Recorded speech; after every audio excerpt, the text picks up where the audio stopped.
9 days after the global forum, I was sitting on a wooden stool in front of my shop enjoying my mid-morning cup of coffee. It had been raining off and on all morning, so I kept under the large awning of the outdoor patio attached to my beach area workshop. From this vantage, I could see the northeast beach with the guest bungalows 200 meters away through the scattered palm trees. It looked like the rain was keeping the visiting Forbin vacationers indoors this morning. Today was Saturday, which meant that this current batch of vacationers would be departing on the Electrojet just before sunset. That would give Omu and her mobile units about 12 hours to clean and refurbish the guest bungalows and outdoor entertainment areas before the next group arrived early tomorrow morning. I had avoided the rain by keeping busy in my workshop this morning. My current project was a small carving of the Ultradolph ticklefin in local albizia wood. The tropical hardwood was native to the islands and abundant enough that downed logs and branches were easy to come by. I did most of my work with knives, chisels, and other hand tools, but the dense, tight-grained species sometimes required a power carver to remove the bulk of the excess wood. I enjoyed the carving process, as I loved the feeling of something taking shape in my hands. It was my preferred method of artistic expression. A century ago, during the time when my daughter Larissa had been young, I'd spent a decade learning drawing and painting. I'd begun those hobbies so as to have something creative to do with my young daughter. I'd gotten pretty good, but was pragmatic enough to know that I should keep my day job. I had been no stranger to woodworking and crafting over the 2 centuries of my life, but I had never before taken the time to master the artistry of intricate hand carving. My recent near-decade-long nomadic wanderings around Mongolia and China had cured that shortcoming. Boredom had caused me to start whittling by my evening campfires to pass the time. Over the years, my skills had grown. It had been the only hobby, other than drinking, that I had enjoyed during that time. The subjects of my carvings had been mostly animals, but I had developed the skills enough to do folksy, human-like figures and faces. I'd had to leave the completed small totems behind as I'd wandered, committing them to the elements with only the slightest of chances that some future passers-by would find and wonder about who had created them. Imagine my shock when just a few months ago, I had stumbled upon them all here, vacuum-packed and stored on shelves in one of the island's lower storage vaults. Apparently, the mobile quadruped units which had guarded my wanderings had also collected the left-behind carvings. They had all been preserved, packaged, and sent to this island as it had been my most utilized residence over much of the past century. After I had discovered the stored carvings, I had placed a few dozen of the better specimens on display in my great room. I was still surprised at how much pride and joy seeing them brought me. The rest, which contained a surprising number of duplications, as I'd clearly not been in my right mind, I cleaned up and left in the guest bungalows sometimes as gift souvenirs for the few vacationers who I'd become friends with. Each had small encoded markers embedded in their bases which contained the story of their creation and to prove their authenticity. Those guests who'd received the gifts loved the small souvenirs and word had quickly spread. Soon after, messages began arriving from strangers offering generous payments if I would make them something similar. Who knew, right? But I was not about to turn my relaxing hobby into a job by carving for profit or on a deadline. For now, what new carvings I created here along with my remaining nomadic inventory went only to my friends. Some of the better carvings were set aside to become gifts for my family. A few went to the various historic tourism sites I'd been a part of to be placed on permanent exhibit. For the Sri Lankan experience, I'd made a matched set of 4 carvings, which included a gull, a jackal, a monkey, and an otter. These animals had made up the team of biodrones which had accompanied me on the mission to find and scout the hidden Hemru bunker. Likewise, another set of carvings that included another gull, a scoot, and a mongoose had been sent off to the Galapagos Islands historical experience. These matched the biodrones which had helped me bring down the master AI during our infiltration of its launch facility there. I would have to visit both sites sometime to see if the carvings enhanced the displays. The last time I'd been to either place had been when I'd taken my youngest daughter, Charity, on an around-the-world tour. That had been well over 4 decades ago, and I was again surprised at how fast time flew by. Adele had mentioned that I should take her along to both.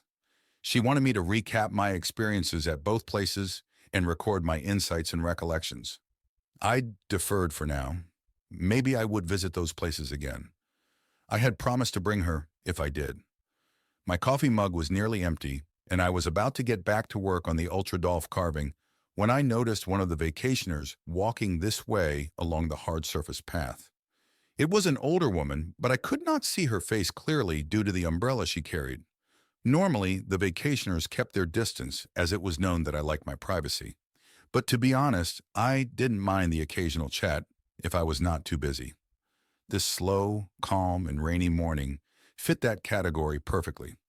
"Good morning," I said politely as she reached the covered patio. She stopped and shook out her umbrella before extinguishing the static shell, which kept the bubble canopy rigid.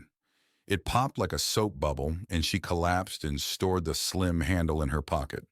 Now that her face was revealed, I realized that I knew her. "Good morning to you also, Mr. Abrams. I hope that I am not intruding," she replied. "Call me John," I replied. "No, you are not intruding. I was taking my morning coffee break. Would you like some?" "If it's no trouble, I'd love a cup. Black is fine."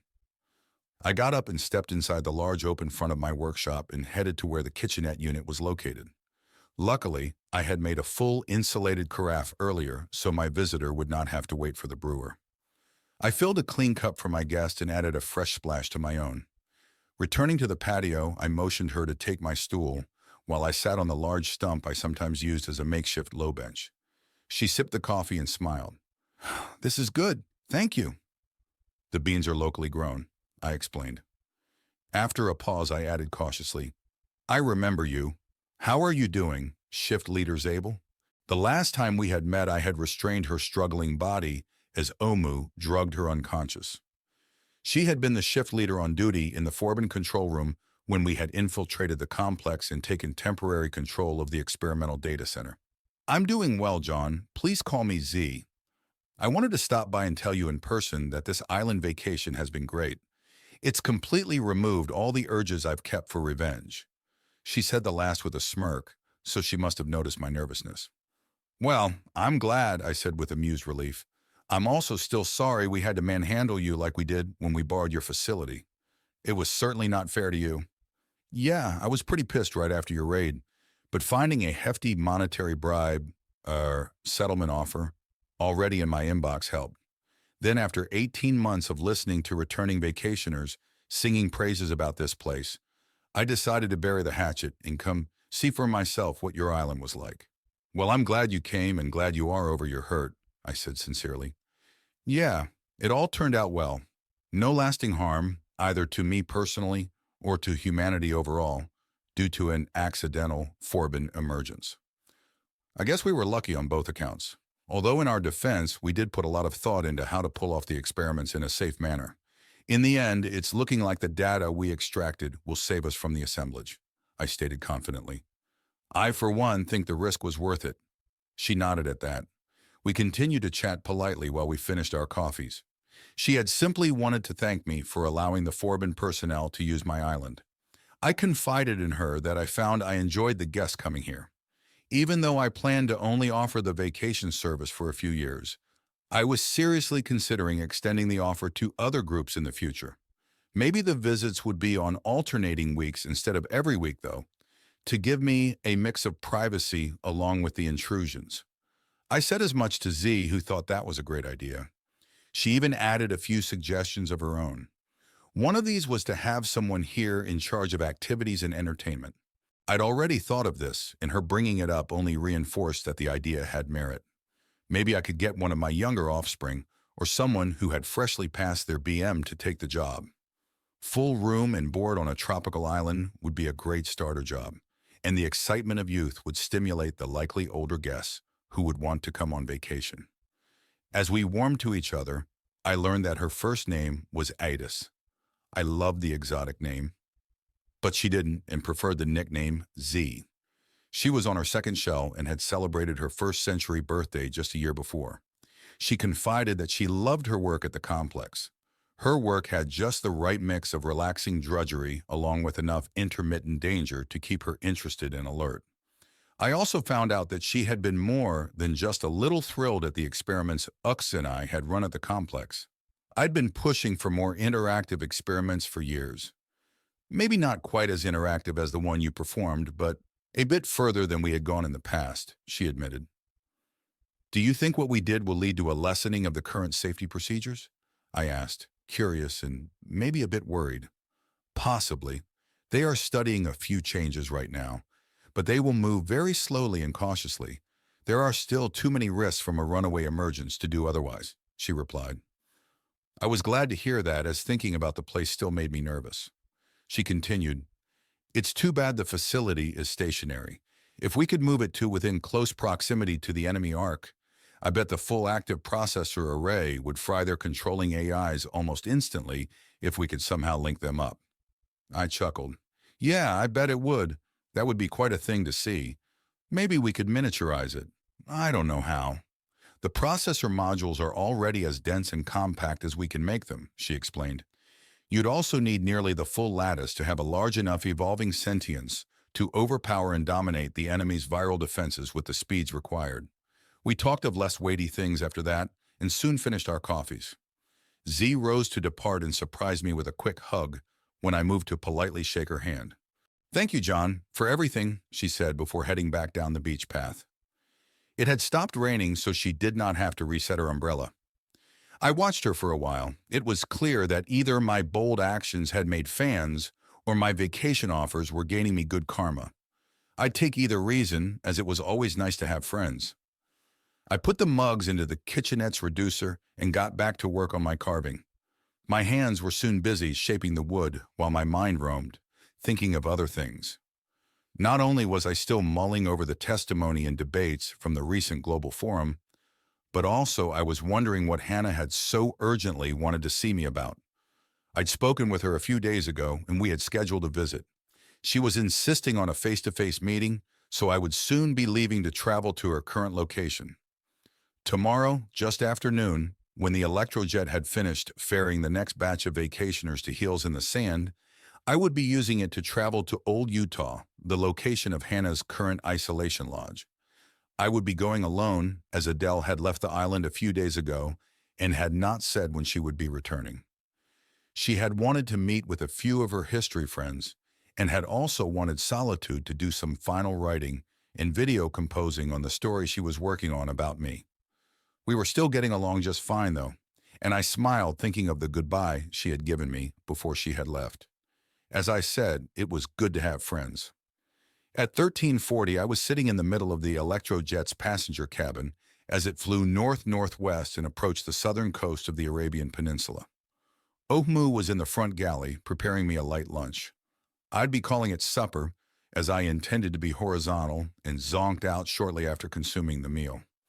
Our flight path would take us up through Sweden and over Greenland before descending into Utah via Montana and Wyoming. The distance this way was just shy of 9,000 nautical miles, 1,900 nautical miles shy of halfway around the planet. Our Mach 3 speed and westward displacement meant we would be chasing and catching the sun, so after our 5-hour flight, we would be landing just after noon local time. I planned on sleeping at least 4 hours of the flight, so I'd be fresh and able to stay awake when we landed. After finishing my supper and using the lavatory, I returned to the main cabin to find that Ohmu had prepared a fully reclined bed in place of one of the other passenger seats. I stripped and slid into the cool sheets as the cabin windows dimmed to near full opaque. I said goodnight and seconds later felt myself drifting away as Ohmu used my implant to quickly put me under. 4.5 hours later I awoke. I felt refreshed as if I had gotten 8 full hours of sleep. My implant had accelerated my entry into REM sleep and kept me there for the full duration of the nap. The cabin brightened and I could smell the fresh coffee which Ohmu had almost finished preparing. "Where are we?" I asked the android. "Over central Canada. We will begin to descend in 15 minutes. I used the can, washed my face, and brushed my teeth before returning to the cabin to get dressed and enjoy my coffee. Ohmu relayed that Hannah was planning a lunch upon my arrival, so I would skip breakfast. I sat sipping my coffee and using the jet's external camera system and my smart irises to watch the view of Montana and Wyoming passing below. 10 minutes later, We were flying lower and slower over southern Utah, where Hannah's retreat was located. I had never been to her current lodge, but she had described the place back when we had raised Larissa Daring together. She had simply said that she had built herself a minimalistic isolation lodge near the location of the field base where she had been sheltered during the original attack. Later, when the original 9 humans in suspension had been thawed, cloned into copies, and placed into the 47 template colonies, one colony had also been established in this area. If I remembered correctly, the 3 isolated parts of that colony had been located closer to the remains of the town of St. George, Utah. The field base which had overseen them had been located about 30 kilometers northeast of St. George. That base was our destination, as Hannah had relayed that my electrojet was too large for her lodge's smaller landing platform. She would meet us at the field base in her short-range hopper. The area surrounding the base held a great deal of spectacular scenery, including many natural wonders, so it saw a good deal of tourism. The base acted as the main landing location and included guest lodging for dozens. The electrojet slowed even further and dropped to land in the valley where the field base was located. I saw off to the east the spines and peaks of an impressive series of rock formations. The map overlay showed that these were located in the Old Zion National Park. Below us was a long, flat plateau. At first, I thought we would be landing on the plateau, but we overflew its southern end and dropped even further into the valley beyond. Now I could see the actual base landing pad area next to a group of structures. The buildings were located a few hundred meters north of a small river, which the overlay said was the Virgin River. The waterway was lined with green shrubs and bushes and stood out clearly against the dry, sandy, scrub-covered, brown desert landscape typical of the southwest areas of the former United States. We landed on the hardened earth near a long row of smaller hoppers. I saw a woman was seated inside the closest hopper. It must have been Hannah as I caught her waving vigorously. There were other humans at the base. 50 meters beyond the row of hoppers, I saw a small group of people entering the base lodge. Their light clothing and wide-brimmed hats, along with the shimmering heat, told me that it was hot outside at this base. When the electrojet had settled down and stopped moving, I unstrapped and got to my feet. Omu led our way off the aircraft. The android was carrying my light travel pack, which contained a jacket and a pair of full-length trousers. I was wearing only shoes, shorts, and a light shirt, as the afternoon temperature here was in the high 30s. The wave of heat at the open hatch confirmed it. "But it's a dry heat," I muttered as I chuckled at the old cliched response. Once we stepped off the electrojet stairs, Hannah popped open the bubble of her hopper and exited to meet us. A medium-sized dog jumped out of the hopper following her. I smiled as it ran around her parked hopper and anointed its rear landing leg. I'd wondered if she had waited in her hopper until we were out because of the noise and downblast of our landing or the heat of the landing pad. I was also surprised at Hannah's appearance. Instead of a maternal-looking woman in some stage of pregnancy, she was in a younger, leaner, and very strong-looking shell. I'd never seen her looking so buff and powerful before. Her shell was also, while not exactly unattractive, plainer than most. It was unexpected, as it did not resemble the woman I'd seen many times over the almost 2 centuries since we'd first met. It was also very unlike the young teenage blonde girl who had testified in virtual at the global forums a week ago. I was curious about her shell's appearance, but decided to be polite and keep it to myself for now. Her dog finished its business and had run ahead of Hannah to check Omu and me out. It gave Omu a sniff, but quickly dismissed the android.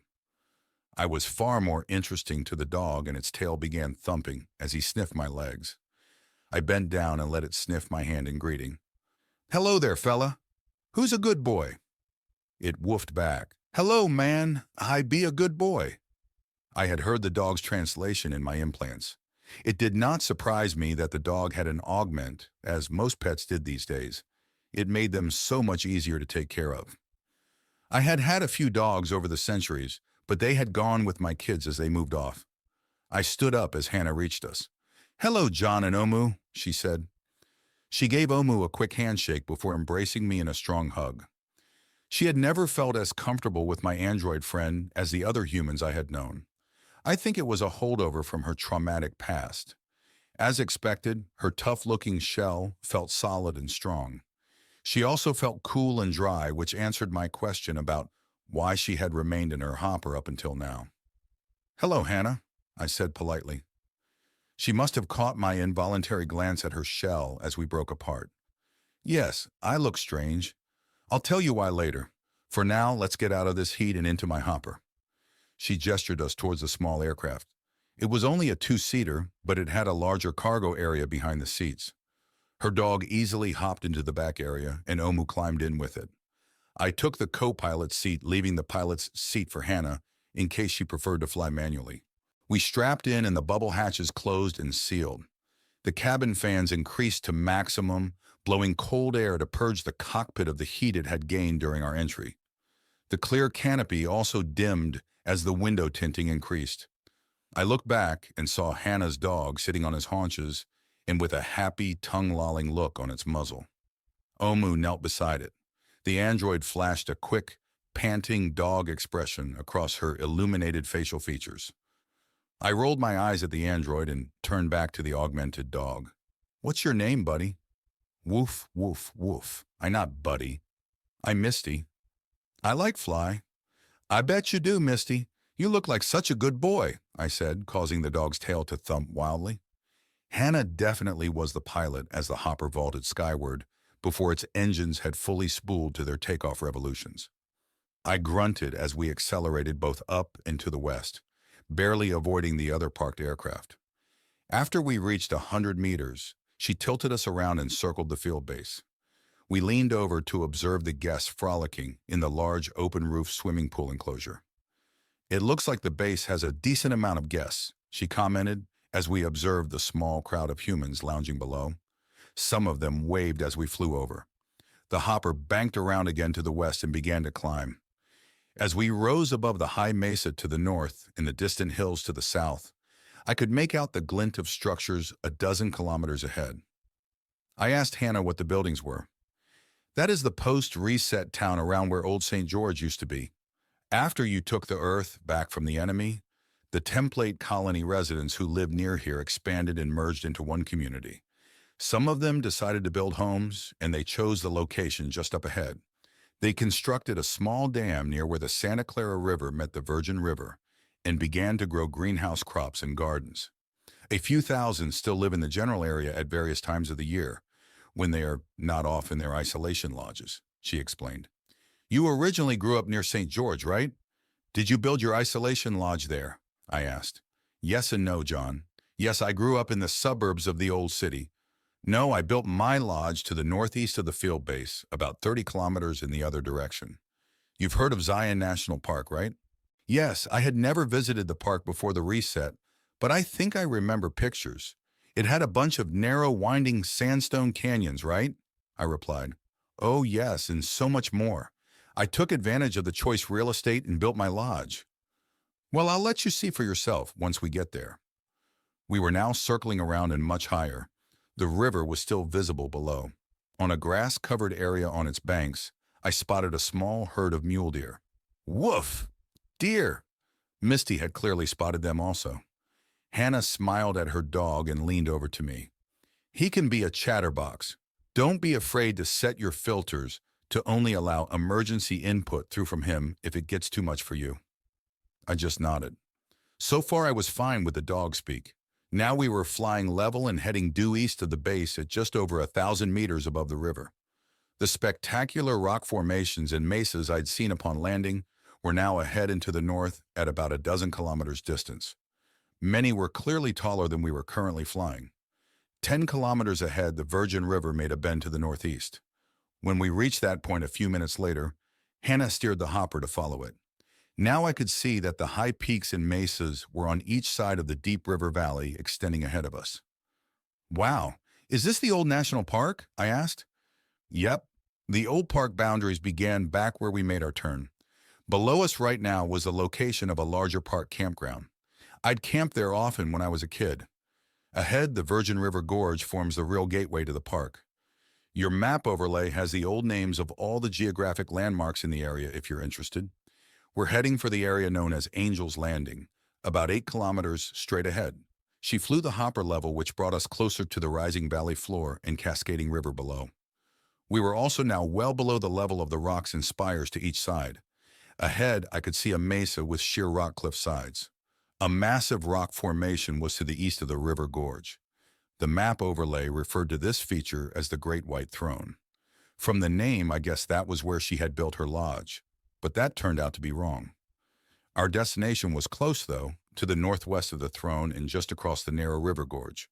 It was a small, sharp spire at the end of a long, spiny ridge extending out from the mesa to the north. As we flew closer to the point, I could see the glint of a small, crystalline, gold-tinted bubble dome at the top of the spire. "Wow, you built your lodge there?" She just grinned back at me as we began climbing to match the elevation of her lodge. As we grew closer, I could see that the spine connecting the spire from the northern rim of the canyon was many hundreds of meters long. It was also only a few meters wide, and the drop-off on each side to the winding river below was nearly 400 meters.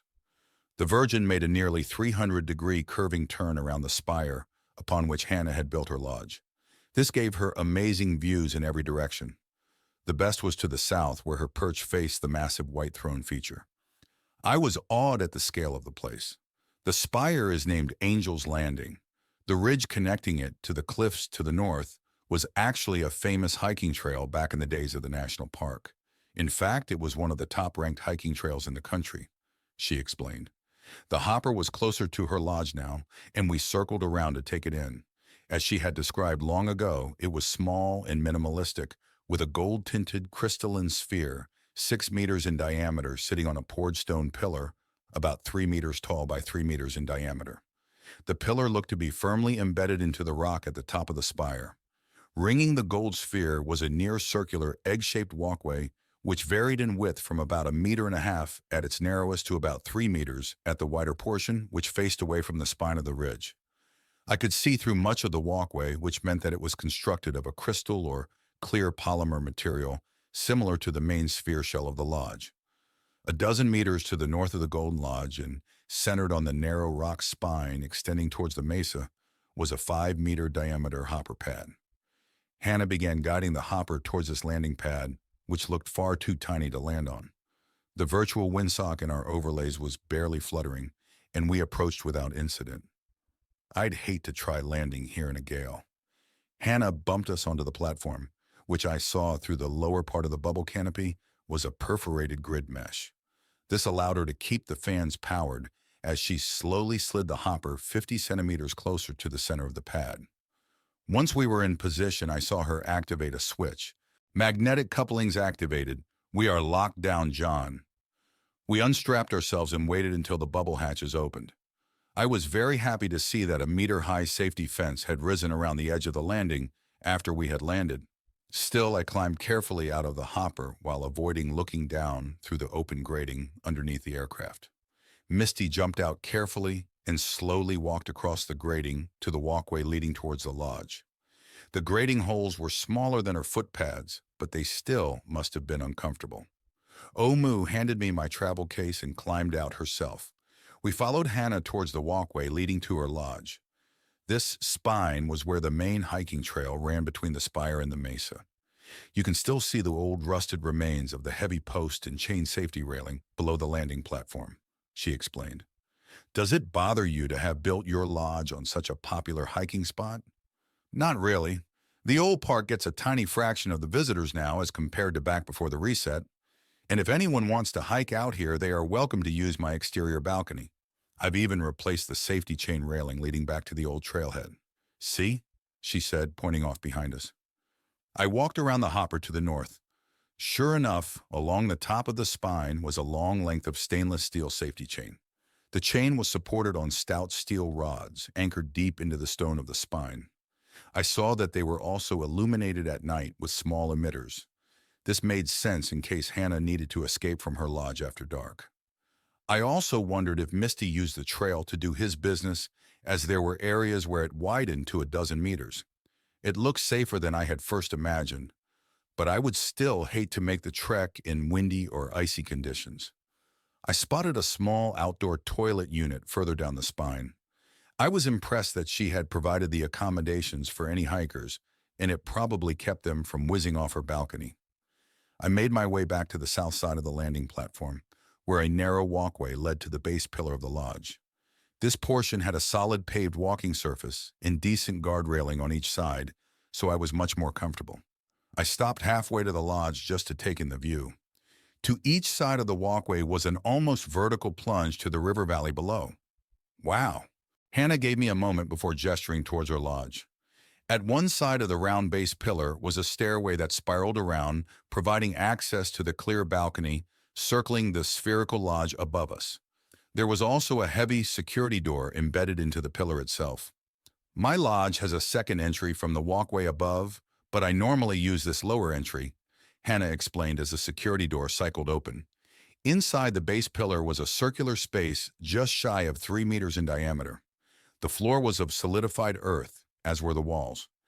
Ahead was an open closet filled with outdoor gear. To the left was a 1-meter square lift platform that led up into the main sphere portion of the lodge above. To the right was a small elevator booth, which was suspended over a smooth circular hole. Hannah noted my look. That's my elevator and escape tube. It drops vertically 500 meters into the base of the spire. I have a bunker down there 50 meters below the floor of the valley. If we need to use it, just hop in and away we go. I was skeptical. Hopefully, there would be no reason to use the escape shaft. Her next words spoiled that thought. We'll use it later. The tube also provides access down to the surface level into a tunnel that leads to the shore area just above the river. I have my gardens down there, my workshop, and a patio. It's a pleasant place to spend time when I tire of the views from up here. I caught her small smile that said that she had yet to tire of those views. It was a squeeze, but we all fit on the square lift for the ride up to the lodge above. Misty sat tight against the front of Hannah's legs. I stood beside her with Omu in front of me. The android took advantage of the tight space to grind her rear against me. Hannah caught it and snorted. We rose to the main level of the golden sphere. It formed a circular room almost 6 meters across to the clear domed walls. There was a small kitchen island eating area in the center, surrounded by comfortable seating areas near the outer walls. I saw an active, slow cooker emitting steam in the kitchen. The wonderful aroma meant that it probably contained our meal. I also caught the smell of fresh baking bread. In the north quadrant of the main circular space, there was a small, partially closed-off room, which must have been the bathroom. Just above our heads, suspended from the curved underside of the spherical roof, was a 3-meter diameter loft platform. It looked like there would be barely enough room to stand fully upright in the center of the platform. I moved towards the outer edge of the main space so I could see what was up there. I could just make out a bed through the short railing edging the platform. It was the sleeping loft for the lodge. A compact spiral staircase near the bathroom provided access to the loft. Omu, please take John's bag up to the sleeping platform. He can use my bed tonight. I looked around the small space. Hannah caught me looking and understood the reason. I can sleep on the couch. I didn't want to assume. She paused awkwardly. I stepped forward, gave her another hug. She tilted her head up to meet my look, and we kissed. Even though it had been a long, long time, I had shared nearly a decade living with this woman, and there were still feelings. You don't need to sleep on the couch, Hannah. I'd be happy to share, unless it would be too much for you. Hannah had always had some issues with sex, likely from her traumatic experiences after the attack. There had been times she was a banshee and an overeager participant in bed. Other times she was passive or moody. I'd learned to always proceed at her pace and to never assume anything. No, that's fine, John. I'd be happy to share my bed with you, she replied, her eyes shining just a bit as we both knew what that implied. Misty decided to interrupt our moment. Woof! Hungry! We chuckled. My stomach rumbled as I stepped back. Hannah giggled at the noise. Well, I can smell the lunch you've got cooking. It smells good, I said in my defense. She bade me sit at the small counter and proceeded to serve us lunch. It was a rich beef stew from the slow cooker with 2 small loaves of fresh hot bread. I asked her where she had gotten the beef, and she explained that a couple were running a tourism ranch over by St. George. She traded a quarter of beef every year or two for her services as a local guide. I also learned that the vegetables in the stew had come from her garden down by the river below. The bread had originated from real wheat flour, which had come from a neighbor's small farm. The entire meal was authentic, with nothing having been replicated. She poured us each a glass of iced tea and we sat and ate. While we did, we chatted like the old friends we were. I learned that she had more recent news of our daughter Larissa than I had. The last I had heard was that she was in Rome on some historical dig. Hannah informed me that Larissa had now moved to Turkey and was busy on a dig near Istanbul. We tried to reach Larissa for a quick video chat, but found that she had already gone to bed for the night. After lunch, Hannah and I went out onto the circular balcony. The views of the surrounding massive stone cliffs and formations were even more impressive outside the lodge. There was a bit of wind, but nothing which made me nervous. We were facing south towards the White Throne feature. Looking down from the railing was to see an almost vertical drop to the river below. The same drop existed from the east and west sides of the spire. It was truly an incredible place to build a lodge. Hannah ended our sightseeing by stating that she needed a nap. It did not take much convincing to talk me into joining her. I let her make all the moves, and soon we made love. I enjoyed the 3 hours of our nap. Hannah even got an hour of actual sleep out of the deal. I admit that I dozed off first, so I assumed that she slept also. When we woke, I had to smile as I heard Misty teaching Omu all of the best dog games down in the main room below. Tug, scratch, fetch, brush, scratch. I guessed at these words as I had turned off the dog's translator function in my implant. This had happened right after Hannah and I had started our nap. The comments the dog was making to Omu about our nap activities had given us both the giggles and were far too distracting. After our nap, Hannah wanted to show me around the rest of her compound. There were still a few hours before sunset, and we were now down by her riverside garden and patio. I had to admit that the elevator tube drop to the surface was a lot of fun.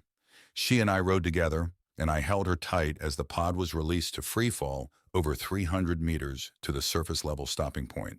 The tube was in full darkness for most of the fall, so I just closed my eyes.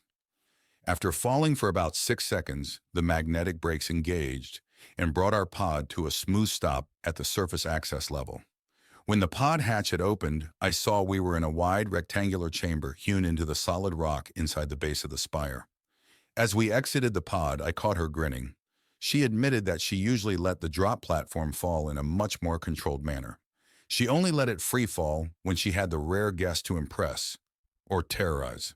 There was an assortment of machinery in the lower chamber. I spotted a basic replicator unit, power receiving and storage modules, storage rooms, and a much larger bathroom than the one above. This one had a soaking tub and a steam shower. The exit from the chamber was through a heavy door that led to the 10-meter-long, gradually descending tunnel. The far end of the tunnel opened to the valley bottom near the river. I expected the valley to be in the shadow of the massive White Throne stone outcropping, just to the south of the river. But this late in the afternoon, the sunlight managed to illuminate the western base of the spire by shining down the long river valley leading off to the southwest. With the late afternoon sun framed by the rock features on each side, the view down the valley was almost as good as the one from her balcony above. Outside, it was mostly quiet and still, with all winds blocked by the massive rock-walled ravine. The only sounds came from the running water of the Virgin River 30 meters away. The flat areas between the cliffs and the river's edge were covered with a good mix of deciduous trees, including aspens and birch. There were plenty of small clearings, each covered with wildflowers and grasses. The fall foliage and flowers added their colors to that of the surrounding cliffs, which were a spectacular mix of dark shadows and blazing, sunlit patches of colored rock. A path led from the tunnel entry and down to the river. Another trail wandered over to a clear space where Hannah had constructed a small outdoor patio. There was a small stone-walled garden shed next to a paved area complete with an outdoor kitchen. Beside the patio was a nice-sized garden guarded by an automated sentry. Hannah walked over to check out her garden while I stood taking in the amazing scenery of this world within a world of down below. "It looks like some varmint has gotten through my pest screen again," she complained as I eventually made my way over to her. It has been eating the tomatoes. What pest do you have? I asked. It's probably a desert tortoise or a rock squirrel. The former move too slow and are cold-blooded, so the sentry sometimes misses them. The latter are small, fast, and too numerous. Sometimes one sneaks through while the sentry unit is busy chasing off another. There were still dozens of red tomatoes hanging on the vines, so it looked like her losses were minimal. I helped Hannah pick all that were ripe. She summoned a generic quadruped mobile unit from the shed to take most of them back up to her lodge.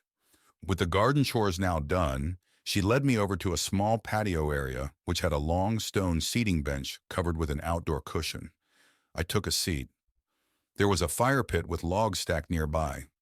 Now I understood why she didn't have a fireplace upstairs, as this lower level acted as an extension of her lodge above. With her lifelong love of camping, I could see why she had built it this way. A splash from the river caught my attention. I could see the dark shapes moving just below the slightly silty water surface. They must have been trout beginning to surface feed in the increasing shadows of the late afternoon. Omu and Misty had joined us on the surface after having to wait for their own turn down the lift. The dog took advantage of the android's strong arm by having it throw a ball off towards the clearing by the river. Hannah and I sat watching them play without speaking. Finally, after a dozen fetches, the dog tired and went to get a drink from the river. Soon, both of them joined us on the patio.